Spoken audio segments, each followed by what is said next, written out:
বিপদ আপদ আপনাকে সন্ত্রস্ত করে রাখতে পারে, কিন্তু এই বিপদ প্রত্যেকের জীবনে কোনো না কোনো কারণে থাকে। এটা আপনাকে দেখায় যে আপনার মধ্যে কি খামতি রয়েছে, কেন রয়েছে। এই বিপদ হলো সেই মাধ্যম যার দ্বারা আপনি নিজের দুর্বলতাকে নিজের শক্তিতে পরিবর্তন করতে পারেন। একটা ফুলের দিকে তাকান। একটা ফুল, তার বুকে যখন একটা সূচ বিঁধে এপার ওপার হয়ে যায়, শুধু তখনই আমাদের প্রভুর জন্য ফুলের মালা তৈরি করা যায়। সেই জন্য কখনোই বিপদকে ভয় পাবেন না, তার থেকে দূরে পালাবেন না, একে স্বাগত জানান। বোঝার চেষ্টা করুন এই বিপদ কেন আছে। যদি বিপদকে বুঝতে পারেন তবেই জীবনকে বুঝতে পারবেন। যদি জীবনকে বুঝতে পারেন তবে এই বিপদকে সম্পদে পরিণত করতে পারবেন।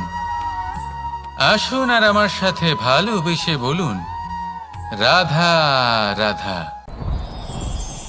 কখনো কখনো মনে এই ভাবনা আসতেই পারে যে ঈশ্বর আজ পর্যন্ত এত রূপে অবতীর্ণ হয়েছেন, এতবার এই পৃথিবীতে এসেছেন, তারপরেও এই সংসারে কোথাও না কোথাও এই পাপ বসবাস করে। এটার কারণ কি? এটার কারণ আমরা স্বয়ংই। যখন কোনো ব্যক্তি এই পৃথিবীর পথপ্রদর্শন করে, এই সংসারকে উচিত দিশা দেখায়, এই সংসারের মঙ্গল করে, আমরা সেই ব্যক্তিকে মানুষ থেকে ঈশ্বর বানিয়ে ফেলি। সেই ব্যক্তির পতন স্বয়ং আমাদের হাতেই হয়ে যায়, কারণ সেই ব্যক্তি তার শ্বাস প্রশ্বাসের জন্য হয় না। সেই ব্যক্তি হলো সেই ভাবনা যা সে এই সংসারকে প্রদান করেছে। আমরা সেই ব্যক্তির ভাবনাটারই অন্ত করে দিই। এটা উচিত নয়। আমরা ওনাকে প্রভু মেনে নিই। প্রভু মানার পর আমরা ওনার কাছে প্রার্থনা করি, হে প্রভু আমাদের সাহায্য করুন। যদি উনি প্রভুও হন, তাও উনি পৃথিবী হলে এটাই করুন। আর আমার সাথে ভালোবেসে বলুন, রাধা রাধা। যখন কঠোর রোদে আমাদের শরীর উত্তপ্ত হয়ে যায়, আমরা গরম অনুভব করি, তখনই যদি বর্ষা হয় আর বৃষ্টির জলের ফোঁটা আমাদের শরীরে এসে পড়ে, তখন কেমন অনুভূতি হয়? বর্ষার এই জলের ফোঁটা যখন ধরিত্রীতে পড়ে, তখন যে নাদ উৎপন্ন হয়, মনে হয় যেন এক সঙ্গীত।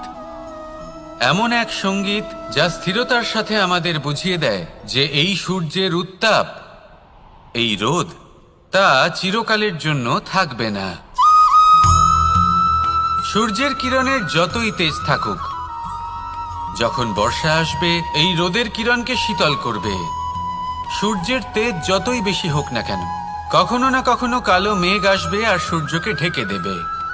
অর্থাৎ এই প্রকৃতি আমাদের শিক্ষা দেয় যে কারোর প্রকাশ, যে কারোর মেধা চিরকাল টিকে থাকে না। এবার যদি কথা বলি অন্ধকারের বিষয়ে, তবে রাত্রির কালো অন্ধকারকে একটা জোনাকির আলো পরাজিত করে। অর্থাৎ অন্ধকারও চিরকালে। আমার সাথে ভালোবেসে বলুন, রাধা রাধা। পুরুষার্থ। শাস্ত্রে 4 ধরনের পুরুষার্থের কথা বলা হয়েছে। প্রথম হলো ধর্ম। আপনি কি জানেন এই ধর্ম আসলে কি? আপনার কি মনে হয় ধর্ম আসলে কি? কোনো বিশেষ ঈশ্বরকে মানাই কি ধর্ম বলা হয়? নাকি কোনো বিশেষ রীতি পালন করাই হলো ধর্ম? নাকি কোনো বিশেষ সাহিত্যকে সর্বশ্রেষ্ঠ মনে করাই হলো ধর্ম? না, ধর্ম হলো সেটা যাকে ধারণ করা যেতে পারে। আর ধারণ শুধু সেটাই করা যায় যা পবিত্র। পবিত্র শুধু তাকেই বলা হয় যা নিঃস্বার্থ, যার মধ্যে শাসন করার কোনো ইচ্ছে নেই, যা সরলভাবেই প্রবাহমান, জল এবং বায়ুর মতো। যখন কোনো ব্যক্তি ধর্মকে ধারণ করেন এবং সেই ধর্ম, আসুন আর এই ভালোবাসার সাথেই বলুন, রাধা রাধা। জীবনে শিখরে পৌঁছানোর জন্য মানুষের কি প্রয়োজন হয়ে থাকে? সিঁড়ির। কিন্তু তাও প্রত্যেক মানুষ, প্রত্যেক ব্যক্তি শিখরে পৌঁছতে পারেন না। এর কারণ কি?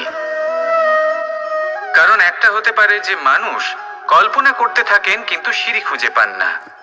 কিছু মানুষ খুঁজে নেন কিন্তু তা পেয়ে এতটাই প্রসন্ন হয়ে যান যে তারপর আর কোনো কর্মই করেন না। খুব সোজা ব্যাপার। অনেক মানুষ সিঁড়ি খুঁজে পান না, আর যদি পেয়েও যান তাও যতক্ষণ না তাতে চড়ছেন সেই শিখরে পৌঁছবেন কি করে? যতক্ষণ না আপনি পরিশ্রম করছেন, যতক্ষণ না সেই সিঁড়িতে আপনি চড়ছেন, যতক্ষণ না ক্লান্ত হচ্ছেন, আপনার পায়ে হাঁটুতে ব্যথা না হচ্ছে, ততক্ষণ এই শিখরে পৌঁছানোর সৌভাগ্য লাভ করতে পারবেন না। তাহলে কল্পনার সাথে কর্ম করুন, পরিকল্পনার সাথে পরিশ্রম করুন, সব কিছু পাবেন। আসুন আমার সাথে ভালোবেসে বলুন, রাধা রাধা। সমস্যা, কঠিন সময়, সংকট, বিপদ কার জীবনে নেই? প্রত্যেকের জীবনে আছে।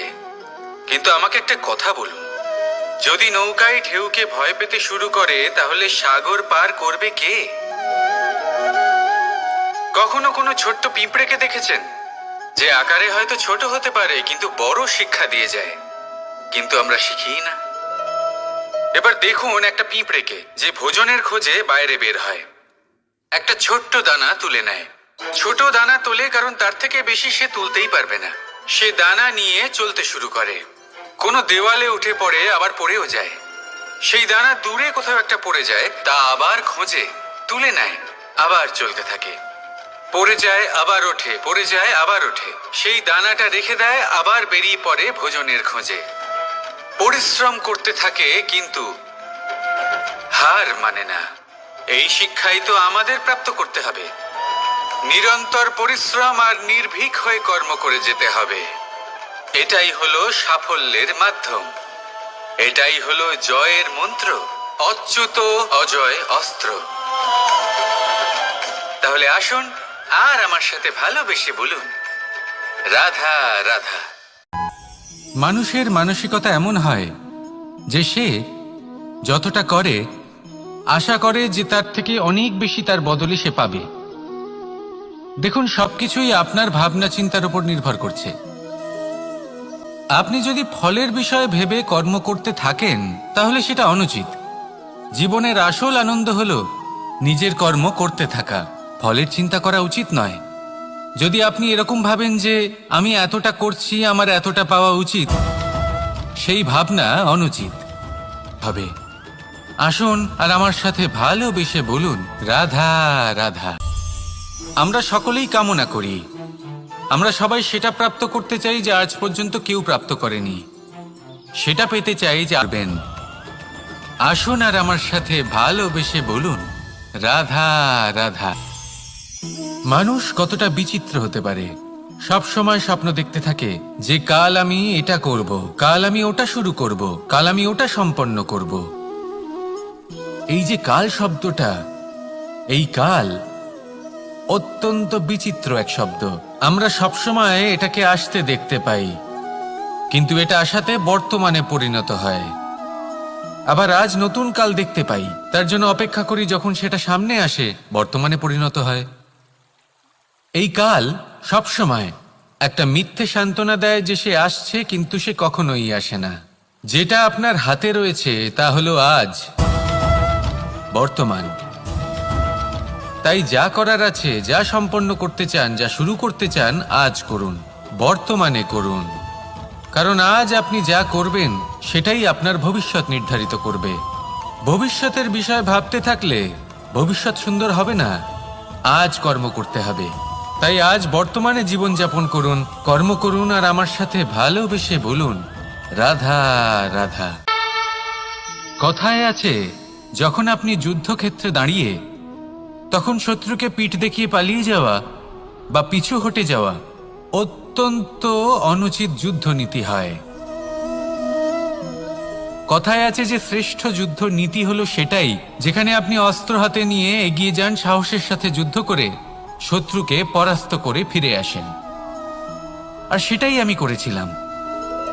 তখন মহাভারত রচনা হয়েছিল, কারণ তখন ধর্ম রক্ষা করা আবশ্যক ছিল। কিন্তু এমনও একটা সময় ছিল যখন আমি যুদ্ধ থেকে পালিয়েছি, কারণ তখন প্রজাদের সুরক্ষা বেশি গুরুত্বপূর্ণ ছিল। আমার গায়ে যুদ্ধ বিমুখ হবার কলঙ্ক লাগিয়েছিল, কিন্তু ঠিক আছে, আমি সেটাই করেছিলাম যেটা প্রয়োজনীয় ছিল।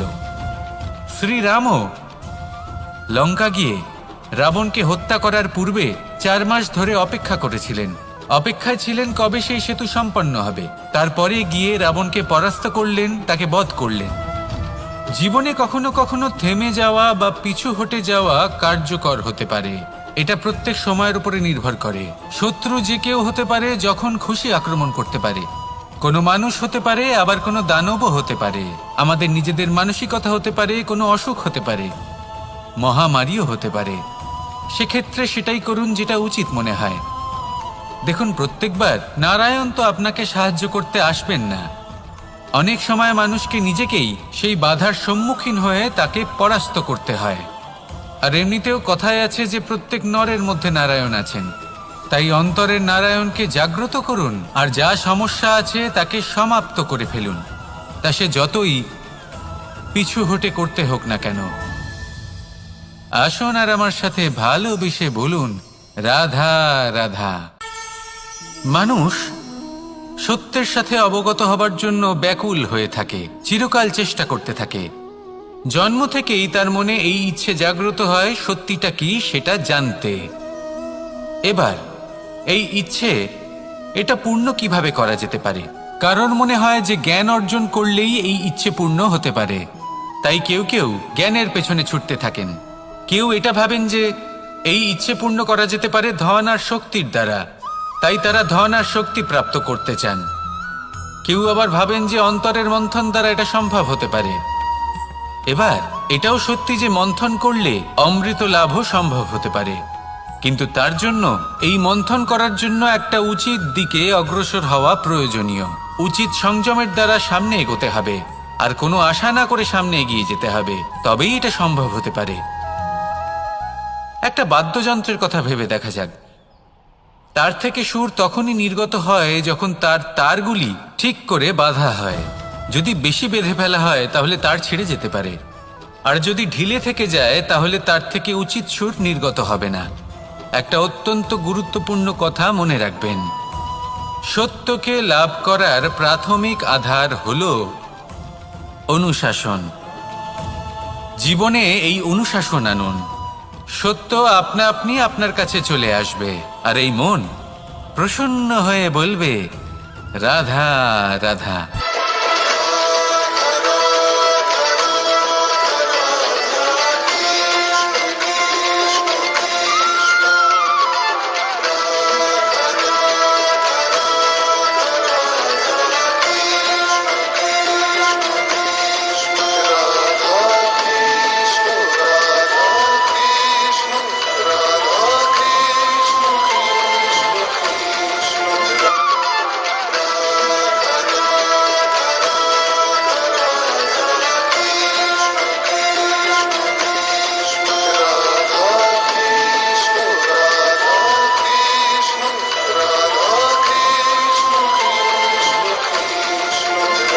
সংসারের একটা নিয়ম আছে, বা বলতে পারেন লোকে তাই বলে, যে শক্তিশালী হয় সে শক্তিহীনকে নত করে দেয়। এমনটাই হয়, তাই না? আবশ্যক নয়, কখনো কখনো এমনও হয় একজন অসমর্থ ব্যক্তি সমর্থ ব্যক্তিকে নত করে দেন। এটা সম্ভব, এও হতে পারে। আর এটা তখন হতে পারে যখন তার মধ্যে ভালোবাসার শক্তি থাকে। ভালোবাসার শক্তি এই সংসারে সবথেকে বড় শক্তি হয়। এই ভালোবাসার শক্তি দ্বারাই নির্ধন সুদামা আমাকে দিয়ে নিজের পা ধুইয়ে নিল, কিছু না বলেই, কিছু না চেয়েই। এই কর্মের আধার ছিল শুধুমাত্র ভালোবাসা। খুব শক্তিশালী হয় এই ভালোবাসা। ভালোবাসার শক্তি দ্বারাই আপনি হিমালয় পর্বতকে নত করতে পারেন, তাহলে কি অসম্ভব হতে পারে? এই ভালোবাসার শক্তির সঞ্চার করুন, আর এই ভালোবাসার সাথেই বলুন, রাধা রাধা। একদিকে হলো আঙুর, আর অন্যদিকে কিশমিশ। দেখতে গেলে এই দুটোই সবারই খুব প্রিয়। শিশু হোক, যুবক হোক, বা কোনো বৃদ্ধ ব্যক্তিই হোক না কেন। আর দেখতে গেলে এই কিশমিশ এটা আঙুর থেকেই আসে, তারই অন্য একটি রূপ। কিন্তু কখনো হাটে যান আর গিয়ে জিজ্ঞেস করুন যে এই কিশমিশ আর আঙুর এই দুইয়ের মধ্যে অধিক মূল্য কার। আপনিও নিশ্চয়ই জানবেন যে কিশমিশের মূল্য আঙুরের থেকে অনেক গুণ বেশি। এবার এরকম কেন হয়? এর পেছনে কি কারণ থাকতে পারে? একদিকে হলো সেই আঙুর যা টাটকা অবস্থায় গাছ থেকে পেড়ে খাওয়া যায়, আর অন্যদিকে হলো কিশমিশ যাকে মাসের পর মাস রোদে ফেলে রাখা হয়। একদিকে আঙুর যা কিনা অত্যন্ত রসালো, আর কিশমিশে কোনো রসই নেই।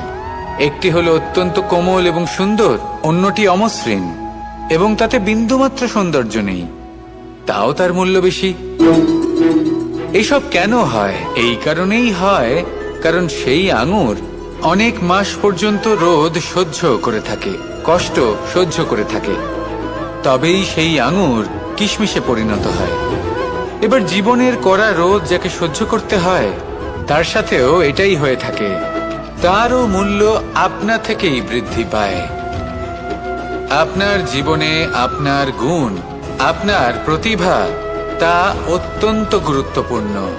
কিন্তু যখন আপনি অভিজ্ঞতা লাভ করেন তখনই সেই অভিজ্ঞতা আপনার গুণ এবং প্রতিভাকে আরো অনেক বেশি শ্রেষ্ঠ করে তোলে। তাই জীবনের কঠোর রোদের মধ্যেও দাঁড়িয়ে থাকাটা শিখে নিন, সাহসের সাথে কঠিন পরিস্থিতির সম্মুখীন হওয়াটা শিখে নিন। ঠিক এইভাবেই অভিজ্ঞতা লাভ করতে হয়, আর এই অভিজ্ঞতা আপনার মূল্য বৃদ্ধি করতেই থাকবে, করতেই থাকবে। আর তখন এই মন প্রসন্ন হয়ে বলবে, রাধা রাধা। আমাদের সকলের জীবনেই দুই ধরনের ব্যক্তি থাকেন, বন্ধু এবং শত্রু। তারা হলেন আমাদের প্রিয় বন্ধু, যারা আমাদের জীবনে সবসময় আমাদের পাশে থাকেন। কখনো কখনো আমরা তাদের জন্য কিছুই করি না, তাও তারা আমাদের আনন্দ প্রদান করেন, ভালোবাসা প্রদান করেন। আর অন্যদিকে থাকে আমাদের শত্রু। দেখতে গেলে যখন আমরা জন্ম নিই তখন কিন্তু আমাদের কোনো বন্ধু থাকে না, আমাদের কোনো শত্রুও থাকে না। কিন্তু যত ধীরে ধীরে আমরা জীবনে এগোতে থাকি, আমাদের বয়স বাড়তে থাকে, তখন আমাদের বন্ধু আর শত্রু এই দুইয়ের সংখ্যা বাড়তে থাকে। আর সেই সবকিছু নির্ভর করছে আমাদের কথার ওপর এবং আমাদের ব্যবহারের ওপর। এবারে আপনি যদি কোনো ব্যক্তিকে স্বাগত জানান উদার চিত্তে, ভালোবেসে, তাহলে সেই ব্যক্তি আপনার বন্ধু হবেই হবে। কিন্তু যদি আপনি নিজে হাতে কাউকে সামনে অগ্রসর হতে বাধা দেন, বিনা কারণে তার সাথে খারাপ ব্যবহার করেন, তাহলে তার মনে শত্রুতার বোধ অবশ্যই জেগে উঠবে। আর রইল বিষয় কথার, যদি আপনার কথা মধুর হয় তাহলে সবাইকে আপনি আপন করে নিতে পারবেন। এই কথাই যদি কটু হয় তাহলে আপনার আপনজনেরাও দূরে চলে যেতে পারে। তাই নিজের কথার ওপর সংযম রাখুন এবং নিজের আচরণ উদার করে তুলুন। জীবনে সুখই সুখ থাকবে। আসুন আমার সাথে ভালোবেসে বলুন, রাধা। এই সংসারে সব থেকে ভয়ানক এবং গভীর অন্ধকার কোনটা? সেটা যখন মেঘ সূর্যকে ঢেকে দেয় এবং সংসার অন্ধকারাচ্ছন্ন হয়ে ওঠে, নাকি তখন যখন সূর্যাস্তের সময় ঘনিয়ে আসে, সূর্য ঢলে যায় এবং এই সংসারে অন্ধকার ছেয়ে যায়, নাকি সেই অমাবস্যার রাত্রি যখন চতুর্দিকে ঘন অন্ধকার থাকে এবং চন্দ্রমার প্রকাশ কোথাও থাকে না? না, এই সংসারে সব থেকে বেশি ভয়ানক অন্ধকার হলো মানসিকতার অন্ধকার। মানসিকতা খুব গভীর একটা বিষয়। এই মানসিকতাই সত্যের রূপ ধারণ করে এবং আমাদের এই মানসিকতা এবং বিবেকে একটা সূর্য থাকে। যদি আমরা এটা জীবন থেকে বের করে ফেলি তাহলে নিরাশা, হতাশা, অসফলতা এর এমন এক ঘন অন্ধকারে আমরা ফেসে যাব যে তার থেকে বাইরে বের হওয়া প্রায় অসম্ভব ব্যাপার হয়ে দাঁড়াবে। বড়ই কঠিন হয় সেই সময়। সেই জন্য ইতিবাচক মনোভাব থাকা খুব প্রয়োজনীয়। এটা ভাববেন না যে এটা আমার সাথে কেন হলো, এই সমস্যা কেন এলো, ওই ব্যক্তি আমার সাথে এটা কেন করলেন। এটা ভাবুন যে আমি জীবনে যে পরিস্থিতিতে দাঁড়িয়ে আছি তার থেকে আমি ঠিক কিভাবে বাইরে বেরোতে পারবো। যতই ঘন অন্ধকার থাকুক না কেন, খুব ছোট একটা প্রদীপের প্রকাশ আমাদের পথপ্রদর্শক হয়ে দাঁড়াতে পারে, আর আমাদের জীবনে এই ছোট্ট একটা প্রকাশ হলো আশা। এই আশার একটি কিরণ আমাদের অত্যন্ত গাঢ় অন্ধকারেও পথ দেখাতে পারে। তাই এই আশাকে সবসময় মনে প্রজ্বলিত করে রাখুন।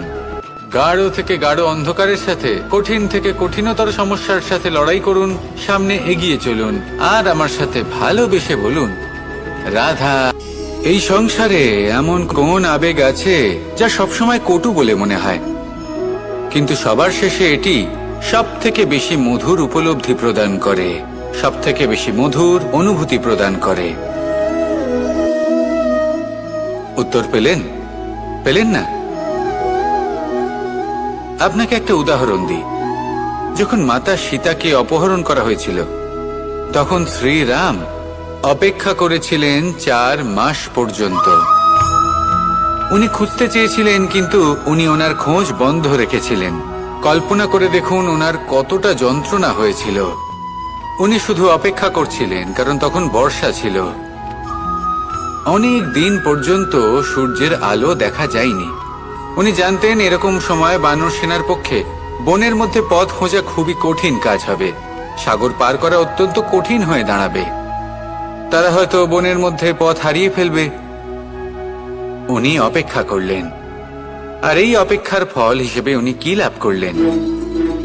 সাগরে সেতু নির্মাণ করলেন এবং মাতা সীতাকে সসম্মানে আবার ফিরিয়ে আনলেন।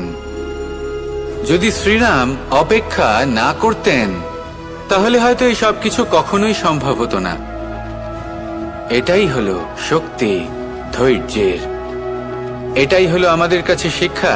এই ধৈর্যই প্রত্যেকবার আমাদের অত্যন্ত কঠিন বলে মনে হয়।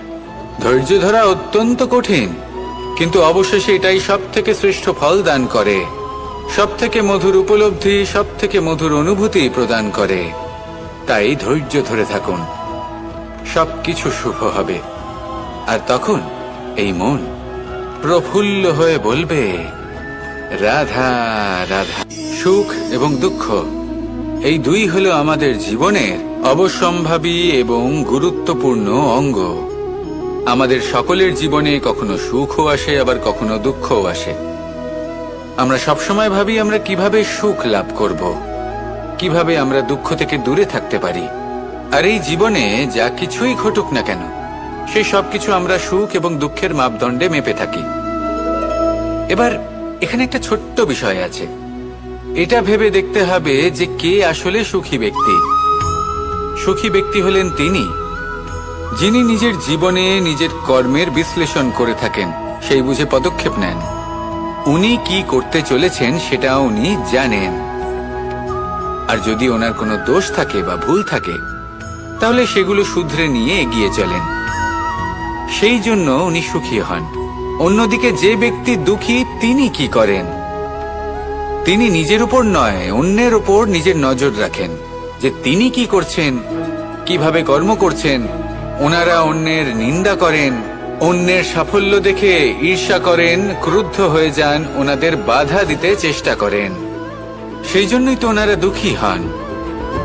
এই সংসারে এমন অনেক ব্যক্তি আছেন যারা এই কারণে দুঃখী নন যে তাদের জীবনে দুঃখ আছে। তারা এই কারণে দুঃখ পান কারণ অন্যের জীবন অনেক বেশি সুখের। দেখুন, শেষ পর্যন্ত আপনাকে নিজের কর্মের প্রতি মনোসংযোগ করতেই হবে, অন্যের প্রতি নয়। কারণ আপনার জীবনে আপনার কর্ম হলো এমন একটা জিনিস যা আপনার নিয়ন্ত্রণে আছে। নিরন্তর চেষ্টা করতে থাকুন, নিজের কর্মকে বুঝতে শিখুন, শুধরে নিন, নিজেকে শ্রেষ্ঠ করে তুলুন। তখন সাফল্য নিজে থেকে আপনার কাছে আসবে, আর এই মন প্রসন্ন হয়ে বলবে, রাধা রাধা। মুক্তোর এই মালা দেখতে কত সুন্দর হয়, তাই না? যিনি ধারণ করেন তাকেও এটা শীতলতা প্রদান করে। আর যে ব্যক্তি দেখে, তার চোখও এই দৃশ্য দেখে শান্তি উপলব্ধি করে। কিন্তু ভাবুন, যদি এমন কিছু হয় যে সুতো দ্বারা এই মুক্তোর মালা তৈরি হয়েছে সেটা কেউ ছিঁড়ে দেয়, তাহলে এই মুক্তোর মালা ছিঁড়ে যাবে, আর সমস্ত মুক্তো মাটিতে পড়ে যাবে, ছড়িয়ে পড়বে। তখন কি আমরা এটা ভাববো যে এটা তো মাটিতে পড়ে থাকা বস্তু, এটা আমি তুলবো না? ভাববো না, তাই না? আমরা নিচু হয়ে একটা মুক্তো কুড়িয়ে নিই, এবং আবার এদের সুতোর মধ্যে প্রবেশ করাই। কেন? কারণ এই মুক্তো হলো বহুমূল্য। এতে কোনো সন্দেহ নেই যে এই মুক্তো হলো বহুমূল্য। কিন্তু এর থেকেও অনেক বেশি বহুমূল্য হলো আমাদের জীবনে আমাদের সম্পর্ক, আমাদের বন্ধু বান্ধব। এই সম্পর্কেও কখনো কখনো বিবাদ হয়, মনোমালিন্য হয়, এগুলোও ছড়িয়ে যায়। আর সেই সময় এই মুক্তোর মতোই নত হয়ে আমাদের এই সম্পর্কগুলিকে হাতে তুলতে হবে, এদের জুড়তে হবে, এদের আগলে রাখতে হবে, কারণ এদের থেকে বহুমূল্য আর কিছুই নেই। আর যদি এই কাজটা আপনি শিখে নিতে পারেন, তাহলে আপনার জীবনের এই সম্পর্ক, এই বন্ধুত্ব সবসময় আপনাকে বল প্রদান করবে, আনন্দ প্রদান করবে। আর এই মন সুপ্রসন্ন হয়ে বলবে, রাধা রাধা। আপনারা সবাই একটা গাছের পাতাকে দেখুন, যতক্ষণ পর্যন্ত ও গাছের সাথে, মানে গাছের ডালের সাথে জুড়ে থাকে, সে সবুজ থাকে, বাতাসের সাথে সে নড়তে থাকে। যতক্ষণ পর্যন্ত ও সূর্য থেকে পাওয়া রশ্মির শক্তি গাছে পৌঁছে দেয়, ততক্ষণ ও ডালের সাথে যুক্ত থাকে। কিন্তু যখন সেই পাতা শুকিয়ে যায়, তখন তার কোনো গুরুত্ব থাকে না। সেই পাতা গাছের ডালে এবং বৃক্ষের কাছে বোঝা হয়ে থেকে যায়। এবং এমন এক সময় আসে যখন সেই ডালটি শুকনো সেই পাতাকে পরিত্যাগ করে। এটাই আমরা এই প্রকৃতিতে দেখি এবং এটাই হলো সত্য। আর এটাই আমাদের জীবনে খুব বড় একটা শিক্ষা। যদি আপনিও নিজের জীবনে নিজের আপনজনদের কাছে বোঝা স্বরূপ হয়ে দাঁড়ান, তাহলে তারা আপনাকে যতই ভালোবাসুক না কেন, ওনারা যদি নাও চান, তাহলেও এমন এক দিন আসবে যখন আপনার আপনজন আপনাকে পরিত্যাগ করবে। সেই জন্য সবসময় আত্মনির্ভর হয়ে ওঠার চেষ্টা করুন, নিরন্তর পরিশ্রম করতে থাকুন, কারোর উপর বোঝা হয়ে থাকবেন না, বরং তার সাথে মিলে দায়িত্ব পালন করুন। এমনটা করবেন, তাহলে আপনার সম্মানও বজায় থাকবে এবং সম্পর্কের মধ্যে আপনার মূল্যও বজায় থাকবে। আসুন আর আমার সাথে ভালোবেসে বলুন, রাধা রাধা। আমাদের মধ্যে এমন অনেক মানুষ আছেন যারা বই পড়তে পছন্দ করেন, অনেক মানুষ আছেন যারা ভিন্ন ভিন্ন রকমের কাহিনী পড়েন। এবার পড়তে পড়তে মাঝে এমন একটা অধ্যায় অবশ্যই আসে যা আমাদের হৃদয় স্পর্শ করে যায়। আমরা হৃদয় যন্ত্রণা অনুভব করি, তাও আমরা সেই কাহিনী শেষ পর্যন্ত পড়ি এবং তখন আমরা বুঝতে পারি যে সেই যন্ত্রণাময় অধ্যায়টি কেন এসেছিল, তার থেকে আমরা কি শিক্ষা পেলাম এবং আমরা অবশেষে লক্ষ্যেও পৌঁছলাম। কিন্তু যদি সেই যন্ত্রণাদায়ক অধ্যায়টিতে আপনি থেমে যান, আপনি যদি এটা ভাবেন যে আমি আর পড়তে পারবো না, তাহলে আপনি জানতেও পারবেন না যে পরবর্তীতে কি হতে চলেছে। এই মন দুঃখে ভরে উঠবে, মনে প্রশ্ন আসতেই থাকে যার উত্তর আমরা পাই না, নিজেদের লক্ষ্য বুঝতেই পারি না। এইভাবেই আমাদের জীবনেও যদি এমন কিছু হয় যা অত্যন্ত দুঃখজনক, যদি এমন কোনো কঠিন অধ্যায় আপনার জীবনে আসে, থামবেন না। তা হলো আপনার জীবনের কাহিনীর একটি যন্ত্রণাদায়ক দুঃখজনক অধ্যায় মাত্র। শেষ পর্যন্ত এই কাহিনীতে টিকে থাকুন, কর্ম করতে থাকুন। আপনি বুঝতে পেরে যাবেন যে এই কঠিন পরিস্থিতি আপনার জীবনে কেন এসেছিল। আপনি শিক্ষাও লাভ করবেন এবং লক্ষ্যও লাভ করবেন। আসুন আমার সাথে ভালোবেসে বলুন, রাধা রাধা। আশা এবং বিশ্বাস মানুষের জীবনের দুই অমূল্য স্তম্ভ। এটাই হলো ঢাল এবং এটাই হলো অস্ত্র। এটাই আমাদের রক্ষা করে এবং এটাই আমাদের জীবনের পথ প্রশস্ত করে। কিন্তু ছোট একটা সমস্যা আছে। এবার যদি আপনি বটবৃক্ষের থেকে এই আশা রাখেন যে এ আমাকে ফল দেবে, তাহলে সেই আশা ভঙ্গ হওয়াই স্বাভাবিক। আর যদি আপনি বিশ্বাস করেন যে খেজুর গাছ আপনাকে ছায়া প্রদান করবে, তাহলে সেই বিশ্বাসও অবশ্যই ভঙ্গ হবে। তাহলে কি করা উচিত? চোখ বন্ধ করে যে কাউকে বিশ্বাস করার আগে বা যে কারোর থেকে আশা রাখার আগে নির্বাচন করুন যে কার ওপর বিশ্বাস রাখতে চান, কার ওপর আশা রাখতে চান। তবে আমি তো বলবো যে বিশ্বাস করতে হলে নিজের ওপর করুন, যে এই সংসারে এমন কোনো কাজ নেই যা আপনি করতে পারেন না। আর শুধু কর্ম করতে থাকুন আর ভরসা রাখুন ঈশ্বরের ওপর, যে উনি আপনার কর্ম দেখবেন আর আপনাকে আপনার কর্মফল অবশ্যই দেবেন, আপনাকে সাফল্য দেবেন। যদি আপনার বিশ্বাস অটল হয়, নিরন্তর পরিশ্রম করেন, তাহলে ঈশ্বর কখনোই আপনার আশা ভঙ্গ হতে দেবেন না। আসুন আর আমার সাথে ভালোবেসে বলুন, রাধা। যখন মানুষের মৃত্যু হয় তখন কি হয়? অনেক সংখ্যক মানুষ শোক পালন করতে চলে আসেন। যে ব্যক্তি মৃত্যু লাভ করেছেন তার অনেক বস্তু থাকে যেগুলো তার প্রিয়, যেগুলো তিনি ব্যবহার করেছেন। তার শয্যা, তার বস্ত্র, তার আভূষণ সবকিছু তার থেকে বিচ্ছিন্ন করা হয় এবং খালি হাতে তাকে শ্মশানের উদ্দেশ্যে রওনা করা হয়। আমি আপনাকে এই প্রশ্ন করতে চাই, আপনি এই সংসারে কি অর্জন করেছেন? ধন সম্পত্তি, বস্ত্র, আভূষণ, এই সবকিছু যে আপনি অর্জন করেছেন, আপনার মৃত্যুর পরে তা আপনার থেকে দূর হয়ে যাবে। এর উত্তর হলো একটাই, আপনার কর্ম। শুধু সেটাই আছে যা একান্ত আপনার, আর শুধু সেটাই এই সংসার থেকে চলে যাওয়ার পরেও সংসারেই জীবিত থাকবে। যদি আপনি দুষ্কর্ম করেন, তাহলে এই সংসার আপনাকে একটি অনুচিত উদাহরণ হিসেবে মনে রাখবে যে এই ব্যক্তি খুব পাপী ছিল, অনুচিত কর্ম করতেন। যে পথে তিনি চলেছেন সেই পথে কারোর চলা উচিত নয়। সেখানেই যদি আপনি সৎকর্ম করেন, তাহলে সংসার চিরকাল এটাই বলবে যে খুব ভালো মানুষ ছিলেন, সবাইকে ভালোবাসতেন, সবাইকে সাহায্য করতেন, আমার খুব প্রিয় মানুষ ছিলেন। এটাই হলো শ্রেষ্ঠ কর্ম। সেই জন্য জীবনে শুধুমাত্র ধন সম্পত্তি, আভূষণ এই সব অর্জন করতে গিয়ে নিজের মনোনিবেশ করবেন না। শ্রেষ্ঠ কর্ম করুন। সংসার থেকে চলে যাওয়ার পরেও এই কর্মই এই সংসারে আপনাকে জীবিত রাখবে। আসুন আমার সাথে ভালোবেসে বলুন, রাধা রাধা। এই শুকনো পাতাটিকে দেখুন, নিষ্প্রাণ হয়ে পড়েছে। কোনো একটা সময় এই পাতাটি একটা গাছের ডালে ছিল। সেই গাছ ওর লালন পালন করত। যখন যখন বাতাস বইত, এই পাতায় কম্পন দেখা দিত, মনকে প্রফুল্ল করে তুলত। কোনো একদিন এই পাতা গাছের ডাল থেকে ঝরে পড়ে গেল। নিঃসন্দেহে ও নিজের স্বাধীনতা পেল, কিন্তু আস্তে আস্তে শুকিয়ে গেল, নিষ্প্রাণ হয়ে গেল।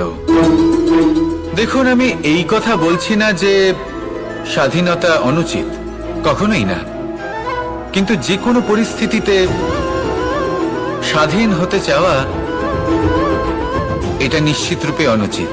আমরা যদি আমাদের জীবনে পরিবারের গুরুত্ব ভেবে দেখি, তাহলে এই পরিবারে যতই মতভেদ থাকুক না কেন, যতই মনোমালিন্য থাকুক না কেন, যতই বিবাদ থাকুক না কেন, এই সব মিটিয়ে নেওয়া অত্যন্ত প্রয়োজনীয়। সেই সবকিছু সমাপ্ত করা অত্যন্ত প্রয়োজনীয়।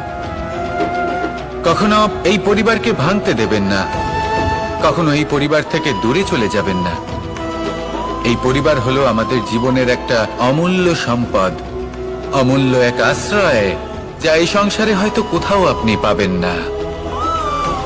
তাই একে আগলে রাখুন। ভেবে নিন আপনি পাতা আর আপনার পরিবার সেই গাছ। আসুন আমার সাথে ভালোবেসে বলুন, রাধা রাধা। কখনো কখনো অন্ধকারের সাথে লড়াই করার জন্য আমরা প্রদীপ জ্বালাই। এতে প্রথমে সলতে রাখি, তারপর তেল ঢালি, তারপর আগুন জেলে এটা প্রজ্বলিত করি। তারপর একটা সময় আসে যখন এই প্রদীপ নিভে যায়। কারণটা কি? কারণ কি এটা যে প্রদীপের প্রকাশমান হওয়ার ক্ষমতা সমাপ্ত হয়েছে? না, এই যে আগুন আমরা দেখতে পাচ্ছি, এই আগুনের জন্য যে শক্তির প্রয়োজন হয় তা আসে এই তেল থেকে। যদি এই তেল সমাপ্ত হয়ে করা থামাবেন না। আর আমার সাথে ভালোবেসে বলুন, রাধা রাধা। যখন আমরা মৌন থাকি তখন আমরা কতটা শক্তি ব্যয় করি, বিন্দুমাত্র নয়। সেখানেই যখন আমরা রুষ্ট হই তখন আমরা কতটা শক্তি ব্যয় করি। আমাদের রক্ত গরম হয়ে ওঠে, চোখ থেকে যেন অগ্নি বর্ষা হয়, আমরা চিৎকার করতে থাকি, জোরে কথা বলি, কখনো কখনো আমরা অনুচিত কর্ম করে বসি। সবকিছুই ক্রোধের বশে করি। এবার এই ক্রোধকে মৌনতায় পরিণত করতে হবে। এই কাজটা চোখে দেখা যায় না, এই কাজ সরল নয়, এই কাজ হলো অত্যন্ত কঠিন এবং এই কাজই শ্রেষ্ঠ। সেই ব্যক্তি শক্তিশালী নন যিনি কথায় কথায় ক্রুদ্ধ হয়ে যান, কথায় কথায় যিনি আক্রমণ করেন। আজ্ঞে না, সব থেকে বেশি শক্তিশালী ব্যক্তি হলেন তিনি যিনি নিজের ক্রোধকে মৌনতায় পরিবর্তন করতে পারেন, যিনি শান্ত মনে পরিস্থিতিকে বোঝেন, তার আকলন করেন আর তারপর বিবেকের দ্বারা সিদ্ধান্ত নেন। তিনি হলেন সব থেকে শক্তিশালী ব্যক্তি। তাহলে সেই ব্যক্তি হয়ে উঠুন আর আমার সাথে ভালোবেসে বলুন, রাধা রাধা। ফলটা দেখছেন আপনি? এটা সেই ফল যেটা গাছের সবচেয়ে উঁচু ডালে পাওয়া যায়, কিন্তু যখন এটা খসে পড়ে তখন এটা আকাশের দিকে যায় না যা ওপরে আছে, সে যায় সেই ভূমির দিকে যে নিচ থেকে তার দিকে তাকিয়ে থাকে। কেন? কারণ এই ফলের নিজের উচ্চতার ধারণা মাটির থেকে নিজের দূরত্ব দেখে হয়। এই ব্যাপারটাই আমাদের মানুষের জন্যও খাটে। যদি আপনি সম্পন্ন হন তাহলে তাদের সাহায্য অবশ্যই করবেন যাদের সামর্থ্য আপনার থেকে কম, যাদের সাহায্যের অত্যন্ত প্রয়োজন। আপনার সামর্থ্য বেশি কারণ তাদের আপনার এই সমর্থ ব্যক্তিকে নত করে দেন। এটা সম্ভব এও হতে পারে, আর এটা তখন হতে পারে যখন তার মধ্যে ভালোবাসার শক্তি থাকে। ভালোবাসার শক্তি এই সংসারে সব থেকে বড় শক্তি হয়।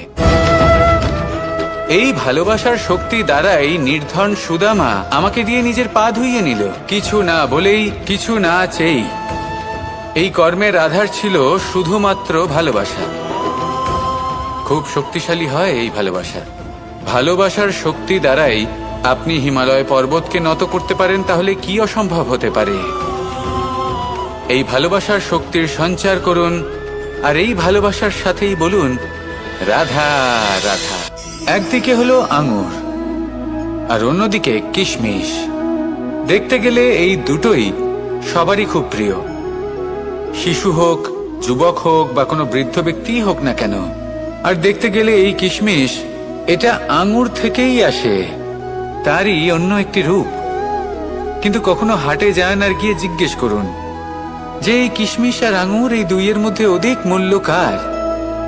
আপনিও নিশ্চয়ই জানবেন যে কিশমিশের মূল্য আঙুরের থেকে অনেক গুণ বেশি। এবার এরকম কেন হয়? এর পেছনে কি কারণ থাকতে পারে? একদিকে হলো সেই আঙুর যা টাটকা অবস্থায় গাছ থেকে পেড়ে খাওয়া যায়, আর অন্যদিকে হলো কিশমিশ যাকে মাসের পর মাস রোদে ফেলে রাখা হয়। একদিকে আঙুর যা কিনা অত্যন্ত রসালো, আর কিশমিশে কোনো রসই নেই। একটি হলো অত্যন্ত কোমল এবং সুন্দর, অন্যটি অমসৃণ এবং তাতে বিন্দুমাত্র সৌন্দর্য নেই, তাও তার মূল্য বেশি। এসব কেন হয়? এই কারণেই হয় কারণ সেই আঙুর অনেক মাস পর্যন্ত রোদ সহ্য করে থাকে, কষ্ট সহ্য করে থাকে, তবেই সেই আঙুর কিশমিশে পরিণত হয়। এবার জীবনের কড়া রোদ যাকে সহ্য করতে হয়, তার সাথেও এটাই হয়ে থাকে। তারও মূল্য আপনা থেকেই বৃদ্ধি পায়। আপনার জীবনে আপনার গুণ, আপনার প্রতিভা, তা অত্যন্ত গুরুত্বপূর্ণ। কিন্তু যখন আপনি অভিজ্ঞতা লাভ করেন, তখনই সেই অভিজ্ঞতা আপনার গুণ এবং প্রতিভাকে আরো অনেক বেশি শ্রেষ্ঠ করে তোলে। তাই জীবনের কঠোর রোদের মধ্যেও দাঁড়িয়ে থাকাটা শিখে নিন, সাহসের সাথে কঠিন পরিস্থিতির সম্মুখীন হওয়াটা শিখে নিন। ঠিক এইভাবেই অভিজ্ঞতা লাভ করতে হয়, আর এই অভিজ্ঞতা আপনার মূল্য বৃদ্ধি করতেই থাকবে, করতেই থাকবে। আর তখন এই মন প্রসন্ন হয়ে বলবে, রাধা রাধা। আমাদের সকলের জীবনেই দুই ধরনের ব্যক্তি থাকেন, বন্ধু এবং শত্রু। তারা হলেন আমাদের প্রিয় বন্ধু, যারা আমাদের জীবনে সবসময় আমাদের পাশে থাকেন। কখনো কখনো আমরা তাদের জন্য কিছুই করি না, তাও তারা আমাদের আনন্দ প্রদান করেন, ভালোবাসা প্রদান করেন। আর অন্যদিকে থাকে আমাদের শত্রু,